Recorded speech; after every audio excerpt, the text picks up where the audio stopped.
वो वेरीफाइड होना चाहिए और सपोर्टेड विथ एफिडेविट होना चाहिए, और वो एफिडेविट नाजिर करेगा। तो मिस्टेक कहाँ हो रहा है कि जो फॉर्म यूज होता है सिविल कोर्ट में, वो फॉर्म पहले बिहार गवर्नमेंट सप्लाई करती थी। ये मेरे ख्याल से 50 साल पहले ही बंद हो गया। तो जो प्राइवेट स्टैम्प वेंडर लोग होते हैं वो लोग छपवा के बेचते हैं। बार एसोसिएशन से टाइम पिटिशन और हाजिरी और वकालतनामा का फॉर्म आजकल हर जगह बिहार स्टेट में यूज होता है, आप लोग देखते होंगे सिविल क्रिमिनल सब में। लेकिन वहाँ के एसोसिएशन के पदाधिकारियों के बीच में भी अवेयरनेस की कमी है कि जो फॉर्म डिफेक्टिव यूज हो रहा है प्राइवेट स्टैम्प वेंडर के द्वारा, उसको हम लोग करेक्ट करके खुद छपवा लें। तो जहाँ भी आपको मौका मिलेगा बार के प्रेसिडेंट सेक्रेटरी के नोटिस में ले आइएगा, लेकिन पहले आप जानिएगा तब। तो एफिडेविट का एक फॉर्मेट होता है, वो एफिडेविट उसी फॉर्म में होना चाहिए। उस फॉर्म में यूज़ कीजिएगा। देखिएगा किसी भी रिकॉर्ड को निकाल के, तो उसमें नीचे में एक लाइन लिखा रहेगा, हिंदी में छपा हो रहेगा, affirm before me, affirm before me, और नीचे में दस्तखत रहेगा नाजिर। ये सब में दस्तखत रहता है।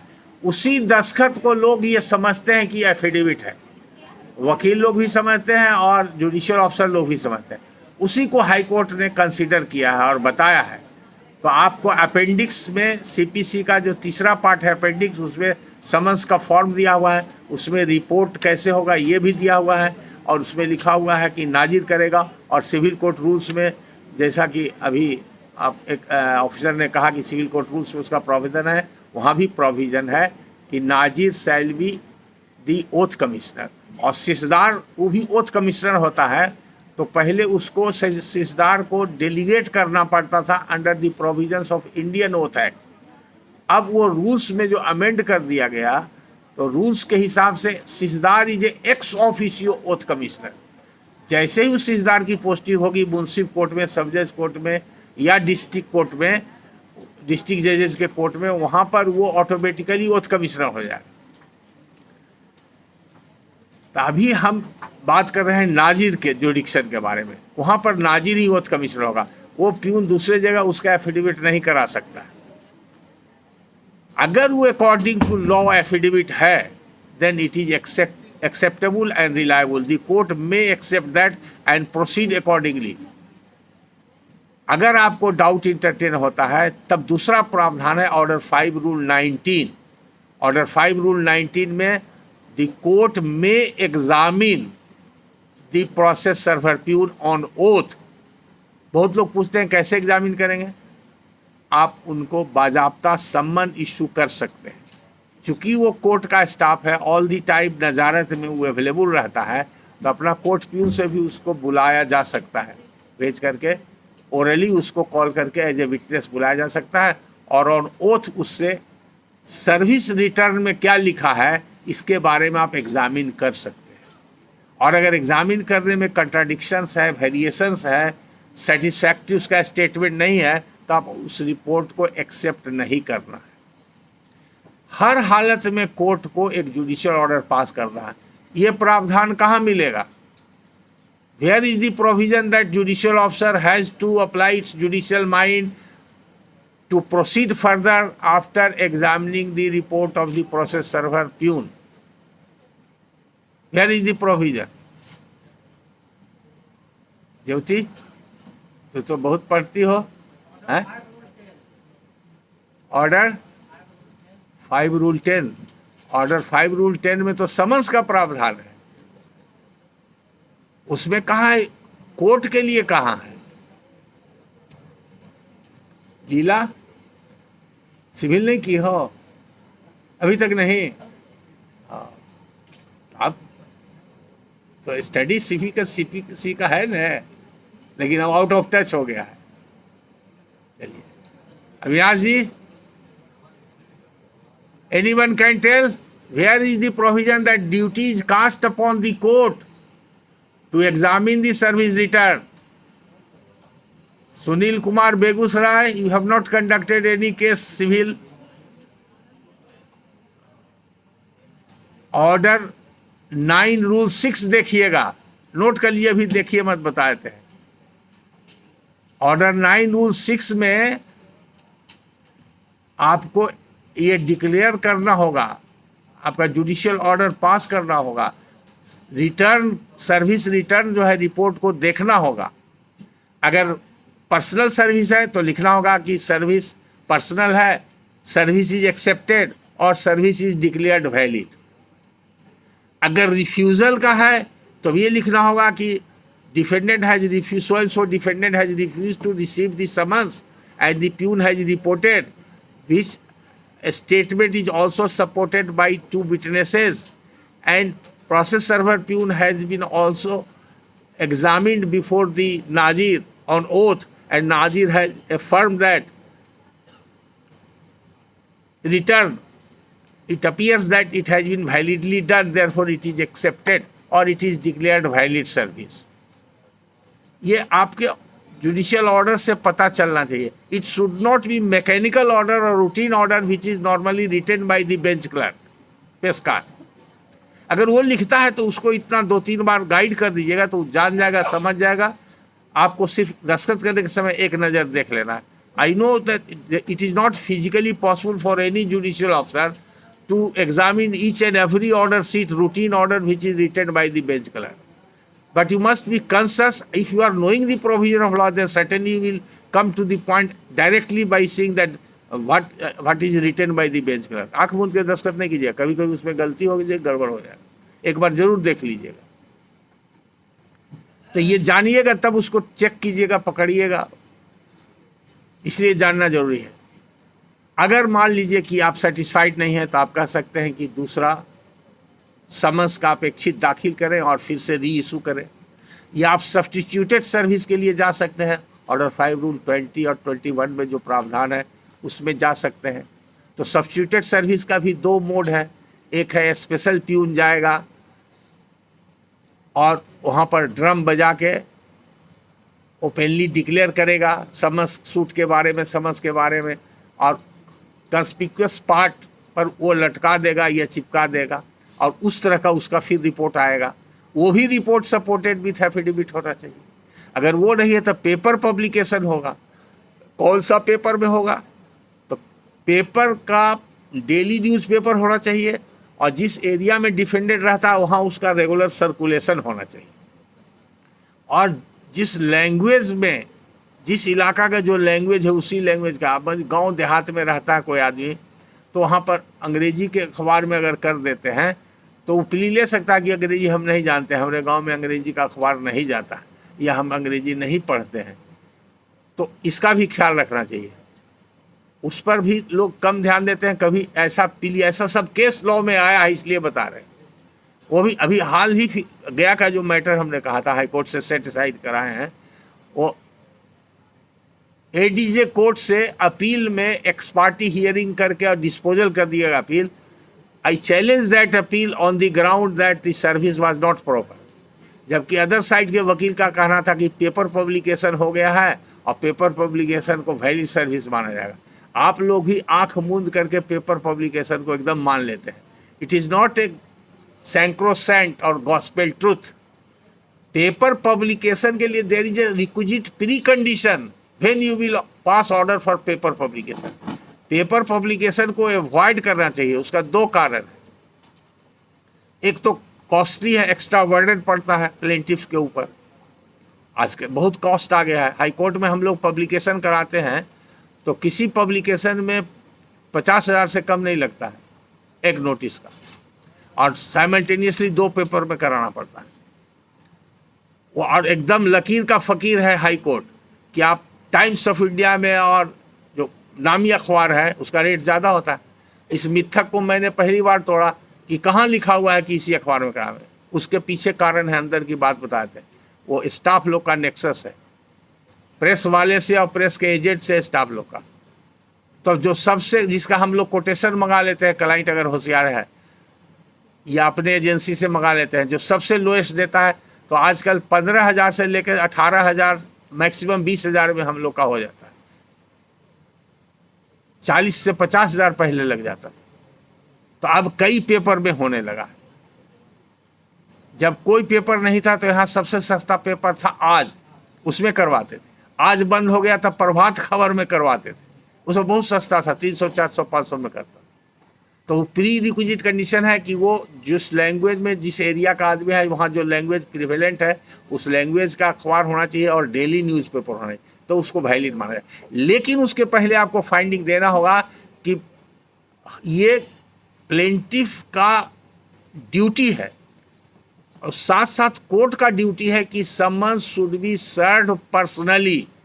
और सिविल कोर्ट रूल्स भी कहता है, रूल 48 से लेके ऑनवर्ड पढ़िएगा तो उसी के बारे में लिखा हुआ है कि as far as practicable summons must be served personally.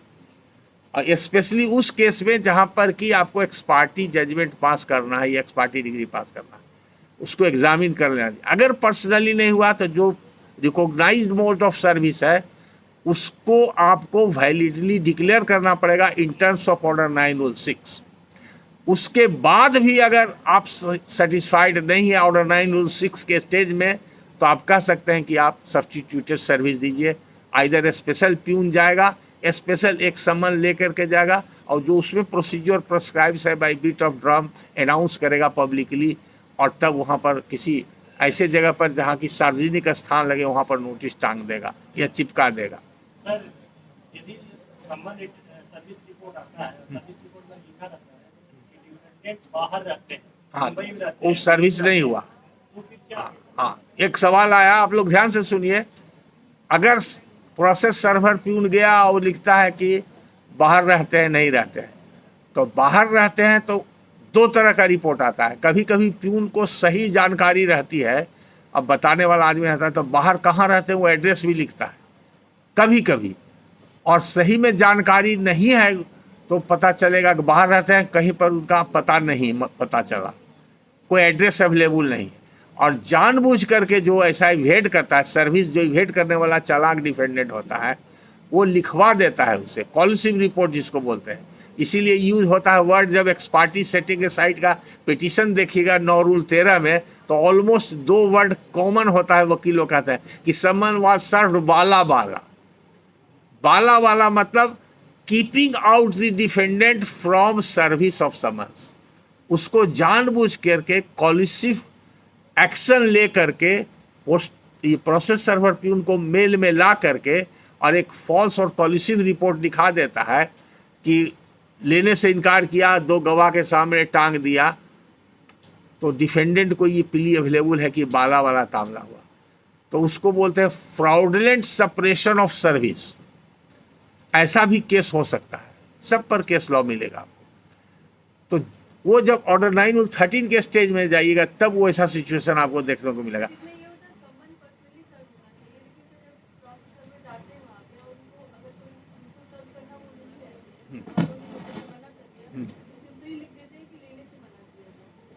देखिए, प्रोसेस सर्वर लोग को भी कब जानकारी है, लेकिन जानकारी जितना उससे ज़्यादा नया नया में हो सकता है कब जानकारी। ऑर्डर 5 में देखिए कि समन्स किस पर सर्व हो सकता है।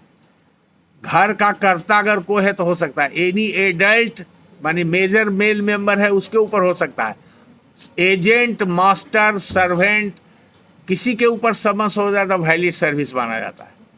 तो उस प्रावधान में लिखा हुआ है, अगर अमुक व्यक्ति के नाम से वो नहीं, उसके घर का कोई भी मेल मेंबर हो या मेजर फीमेल मेंबर भी, कोई हस्बैंड बाहर है तो वाइफ भी summon, that is also valid service. यहाँ तक कि ज्वाइंट फैमिली का कोई मेजर पर्सन, माइनर के लिए नहीं है, मेजर पर्सन अगर समन्स रिसीव कर लेता है तो उसमें एक प्रावधान है कि प्लेंटिफ को एक नोट उसके सपोर्ट में एफिडेविट फाइल करना पड़ेगा कि the person who has received this summon on behalf of such and such person both belong to the joint family और they have been residing jointly in the same house. तो उसको बोलते हैं jointness का affidavit.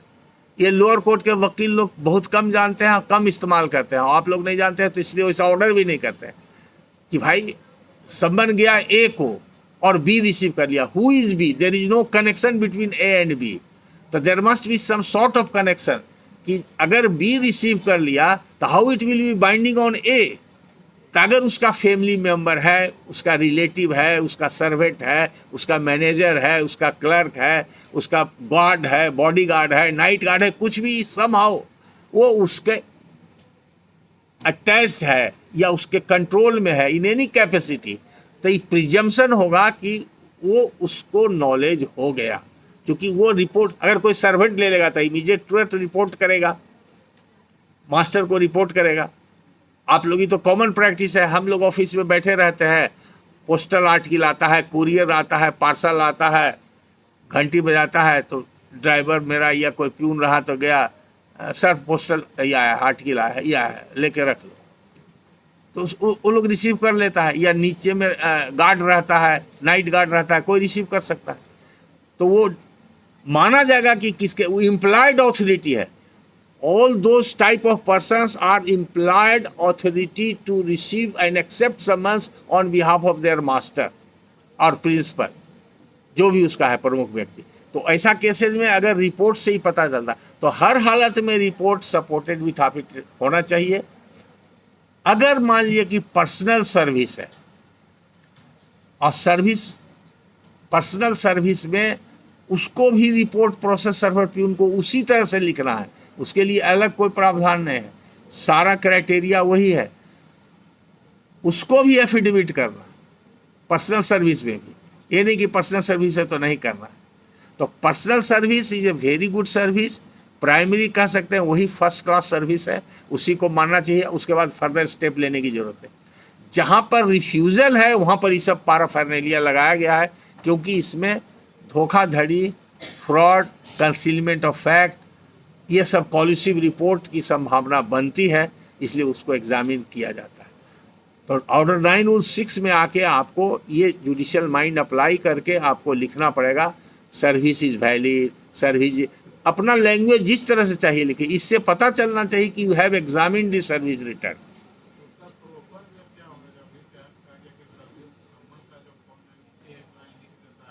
उसका proper way है कि वो एफिडेविट कैसे होता है।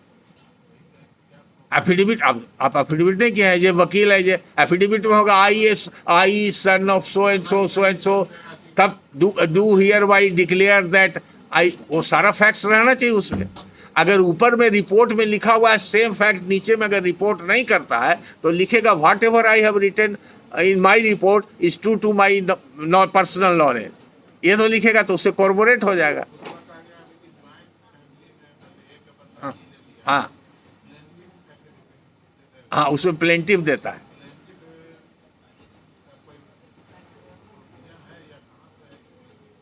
देखिए, आप खोज के बताइए हमको, आप लोग खोजिए जो हम बताए हैं। वेयर इज द प्रोविजन की प्लेंटिव एफिडेविट देगा ज्वाइंटनेस का, अगर कोई उसके फैमिली का ले लिया है तो।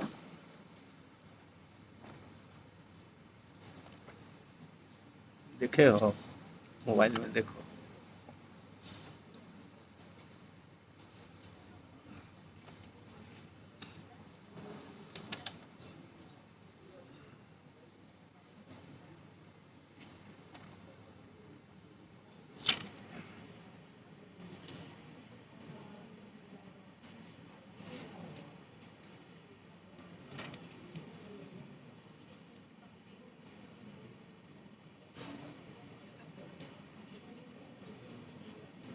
मिला।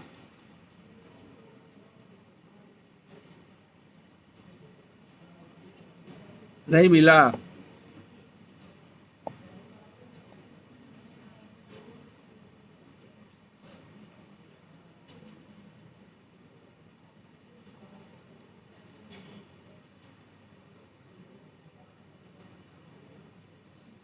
मिला व्यास जी, सबसे पहले आप ही से पूछेंगे। नहीं मिला। ऑर्डर 5 रूल 15 खोजिए, ऑर्डर 5 रूल 15 आप लोग निकाल लीजिए मोबाइल में फटाफट।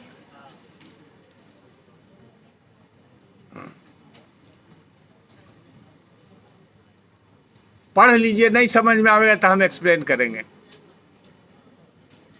ऑर्डर 5 रूल 15 एक बार पढ़ लीजिए।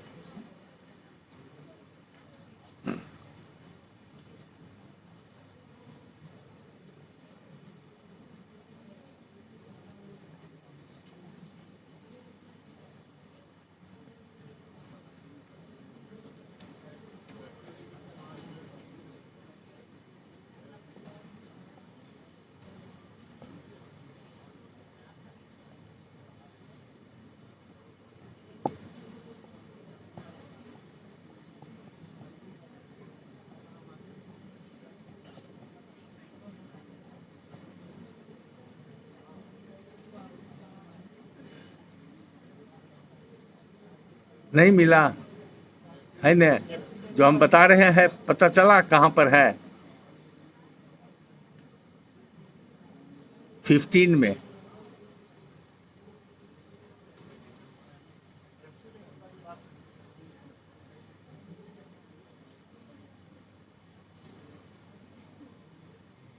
सबसे लास्ट लाइन पढ़िए, एक्सप्लेनेशन के पहले वाला, एक्सप्लेनेशन के पहले 2 लाइन है ना।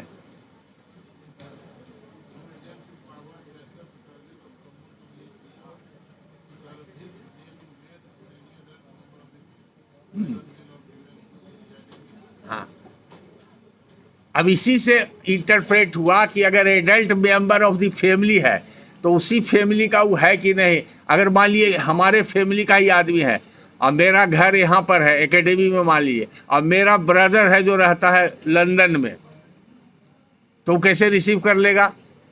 तो इसीलिए वो कोर्ट के सामने एविडेंस आना चाहिए, positive evidence there in order to avoid false service report adult में। इसीलिए कहा कि माइनर नहीं हो सकता है।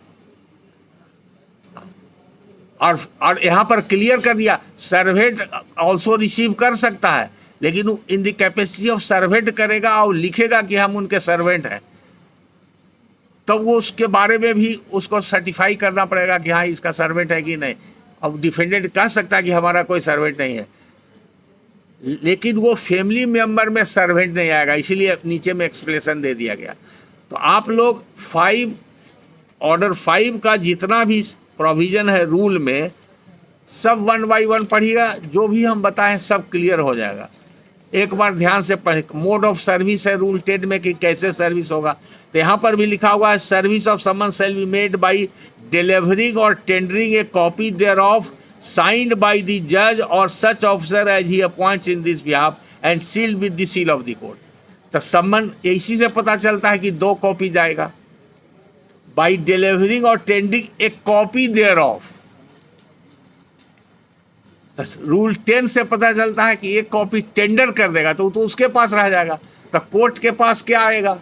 तो कोर्ट के पास आएगा जो गोस्वारा कहते हैं कॉपी ऑफ द समन्स, उस पर रिपोर्ट रहेगा वो कोर्ट। तो रूल 10 से पता चलता है।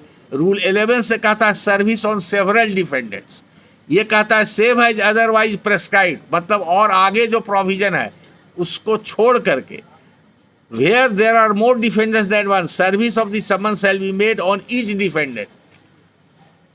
ये नहीं कहा जा सकता है कि एक डिफेंडेंट को सर्विस हो गया तो इसका नॉलेज दूसरे डिफेंडेंट को, क्योंकि इनिशियल स्टेज में ये पता नहीं कि डिफेंडेंट का इंटरसी रिलेशन क्या है, whether they are family members, whether they are residing jointly, whether they have got cordial relation और नॉट। बहुत तरह का सिचुएशन हो सकता है। एक ही फैमिली में हो लेकिन उसका हो सकता है कि उससे दुश्मनी हो, उसका इंटरेस्ट इससे क्लैश करता हो, तो इसलिए इसको स्पेसिफिक बना दिया गया कि service on one of the defendant shall not be presume to be service on the other defendant. It means each defendant must be serve. इसलिए देखते होंगे 10 डिफेंडेंट है, 20 है, 100 है, 200 है, तो उतना सेट ऑफ समन्स जाएगा, हर डिफेंडेंट के लिए एक जाएगा। ये बड़ा इंपॉर्टेंट है। उसका 12 कहता है service to be on defendant in person when practicable, जिसको बोले पर्सनल सर्विस, वो व्हेन प्रैक्टिकेबल। तो एफर्ट होना, all efforts should be made by the process server peon to serve the summon personally on the defendant. ये ध्यान रखना चाहिए। और वो किया कि नहीं उसके एक्शन से पता चलेगा। उसका एक्शन राइटिंग में आएगा जब वो रिपोर्ट लिखेगा और एफिडेविट करेगा, तो वहाँ पर भी भूल चूक हो सकती है। इसीलिए ऑर्डर 5 रूल 19 बना दिया गया उसको एग्जामिन ऑन ओथ करने के लिए। उसका 13 का था service on agent by whom defendant carries on business, ये एजेंट और उसका एम्प्लॉय वगैरह इसमें करता है। 14 का था service on agent in charge in suit for immovable property. और 15 का था service may be on adult member of the family. किस पर सर्विस कैसे हो सकता है, कहीं जाने की आवश्यकता नहीं।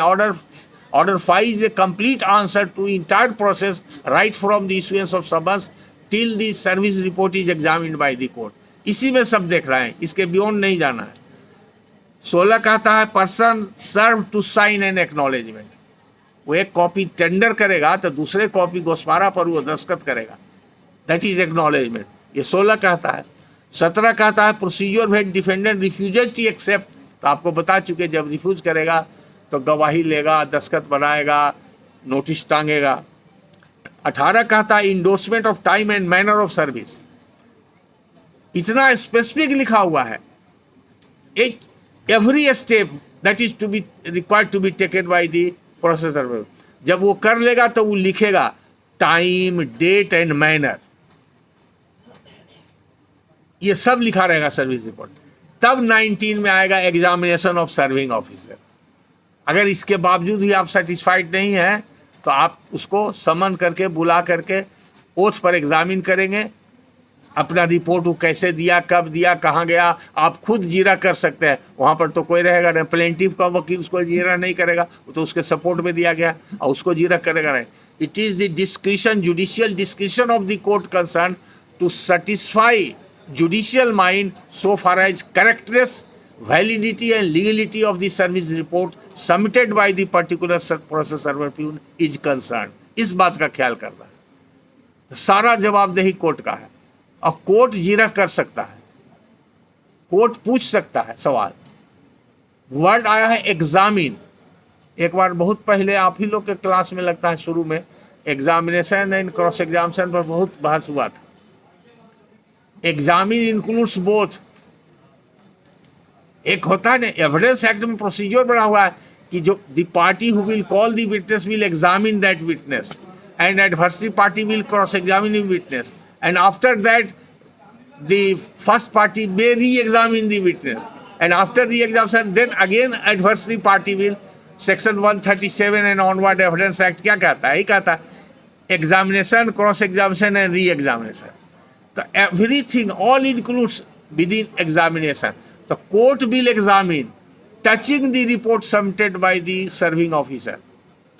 तो आप एग्जामिन करेंगे तो अपने से आके ओथ पर बोलेगा, और नहीं तो आप उसको क्वेश्चन कीजिएगा, कब गए थे, कहाँ गए थे, किस केस में गए थे, कैसे ढूंढे डिफेंडेंट को, कैसे पहचाने। इसलिए उसमें एक हर पुराना सर्विस रिपोर्ट देखिएगा रिकॉर्ड में, तो पुराना सर्विस रिपोर्ट जितना मिलेगा रिकॉर्ड में सब में एक आइडेंटिफायर होता है। It is what natural.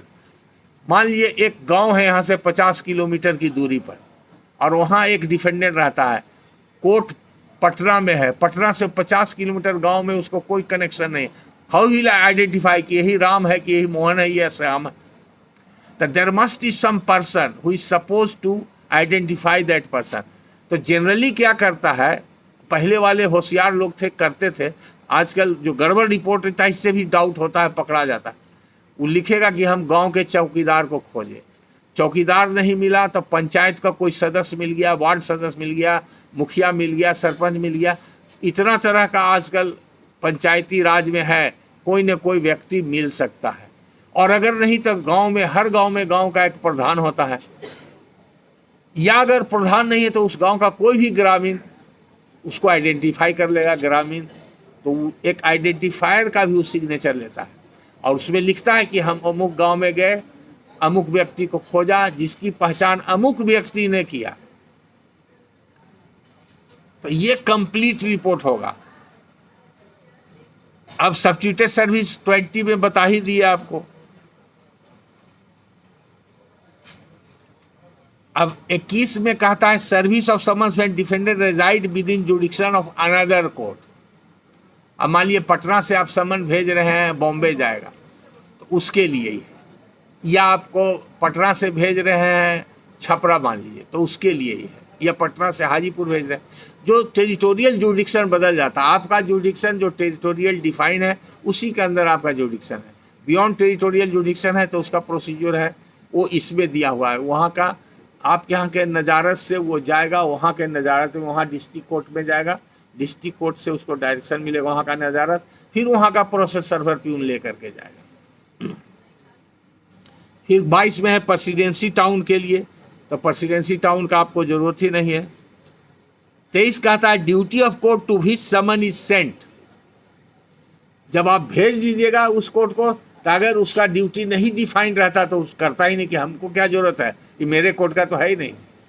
आप लोग भी केस टाल देते हैं कि हम इंचार्ज हैं, वो कोर्ट का हम नहीं करेंगे, चलिए डेट ले लीजिए वकील साहब, करते हैं कि नहीं? इंचार्ज कोर्ट आजकल तो मालूम है इंस्ट्रक्शन हो गया कि इंचार्ज कोर्ट पास ऑल जुडिशियल ऑर्डर्स। ये आप लोग को मालूम है कि नहीं?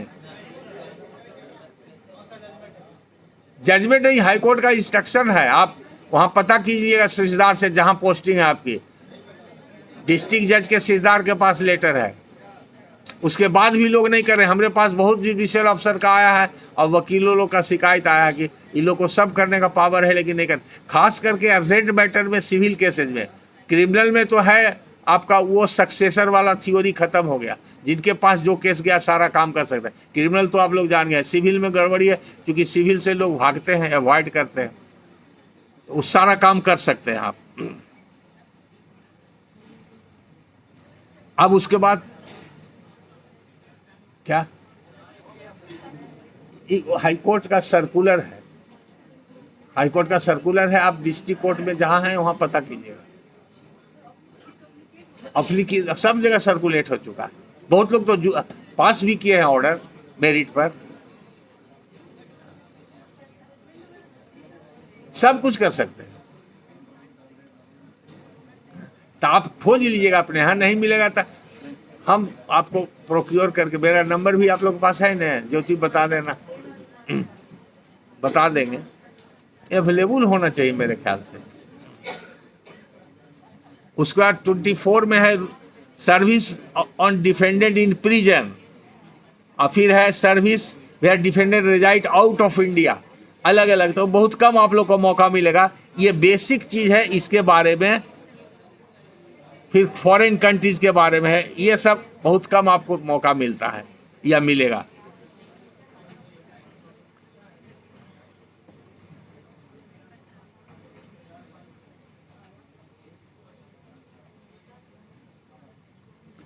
अब जैसे कभी कभी आप लोग दस्ती सम्मन भी इशू करते हैं, जानते हैं कि नहीं?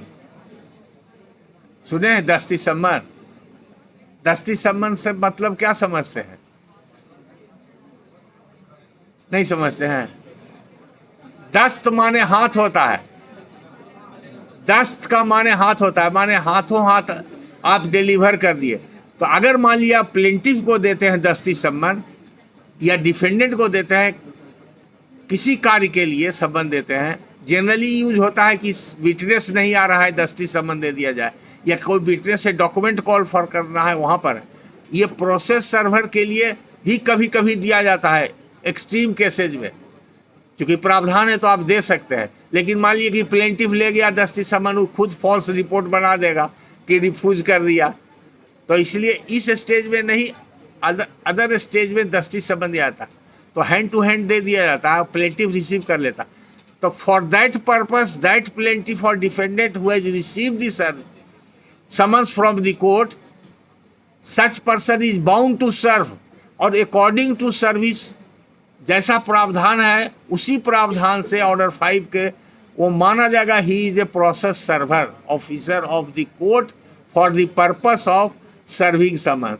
उसकी भी ड्यूटी और लाइबिलिटी वही होगी जो आपका इम्प्लाई प्रोसेस सर्वर है उस प्लेंटिफ का, उसको भी उसी तरह से रिपोर्ट लिखना पड़ेगा।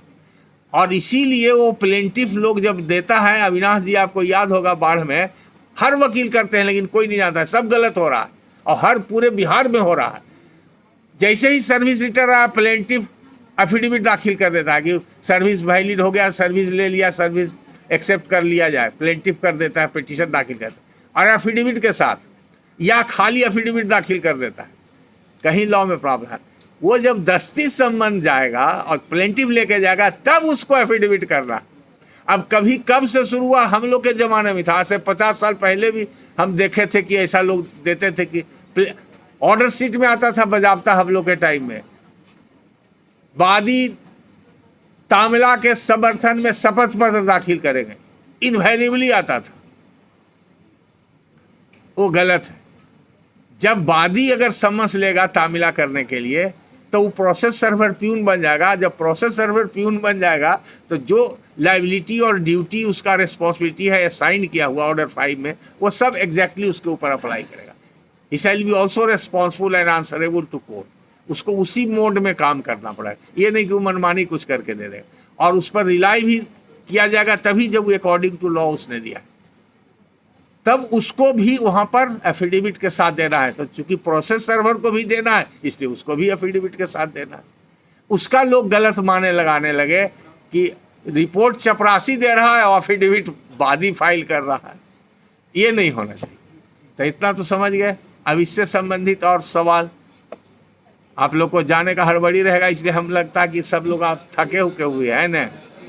हाँ, थके हुए हैं, कुछ लोग झुक रहे हैं, जाना भी है, दूर जाना है, तो मन नहीं लगेगा है ना क्लास में। ठीक है, तो टाइम तो अभी बचा है कि ख़त्म हो गया? 4-5 हो गया, तो क्लास ओवर कर दिया जाए। Now the class is over, all of you are free to leave the class.